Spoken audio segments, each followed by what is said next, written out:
Praise lord. ఈరోజు మన ఆశీర్వాదం కొరకై దేవుని వాక్యం యోబు గ్రంథము 36వ అధ్యాయము 6వ వచనం. ఆయన దీనులకు న్యాయము చేసేటువంటి దేవుడు. ఈ వాక్యము దేవుని యొక్క స్వభావాన్ని మనకు తెలియచేస్తుంది. బైబిల్ అంతా మనం పరిశీలన చేస్తే వెతికితే అందులో మనకి దేవుని నీతి మనకి కనబడుతుంది. దేవుడు బలహీనులను, నిస్సహాయులను, పేదలను, తిరస్కరించబడిన వారిని ఆయన కాపాడుతూ ఉంటాడు. ఎప్పుడు చూసినా ఇటువంటి వారే యేసయ్య దగ్గర కనబడుతూ ఉంటారు. దీనులు అంటే మనము గుర్తుపెట్టుకోవాలి, కేవలం వారు ఆర్థిక పరిస్థితుల చేత బాధపడుతున్న వారు కాదు, ఆర్థిక పరిస్థితుల వల్ల నలిగిపోతున్నటువంటి వారు కాదు.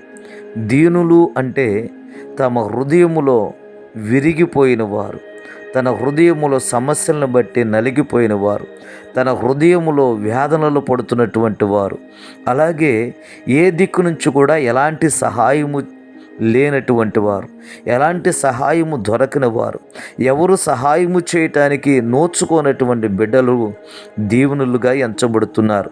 అలాగే ఎంతోమంది బిడ్డలు అన్యాయాన్ని ఎదుర్కొంటున్నారు. న్యాయం జరగవలసిన పరిస్థితులు వారి జీవితంలో వచ్చినా న్యాయము జరగక అన్యాయాల మధ్యన నలిగిపోతున్నటువంటి వారు ఉన్నారు. అలాగే సమాజంలో ఎంతోమంది వ్యక్తులు ఉన్నా కానీ వీరిని మాత్రమే పట్టించుకోనట్లుగా మనకు కనబడుతుంది. సమాజం ఎవరు పట్టించుకోరు, మనుషులు ఎవరు పట్టించుకోరు. అటువంటి వారిని దేవుని వాక్యం అంటుంది వారు దీనులు. ఈ రోజున ఇటువంటి సమస్యలతో నీవు ఉన్నట్లయితే, ఇటువంటి పరిస్థితులను ఎదుర్కొన్నట్లయితే నిశ్చయముగా నా దేవుడు నీకు సహాయము చేసి ఆదరించునుగాక. ఆమేన్.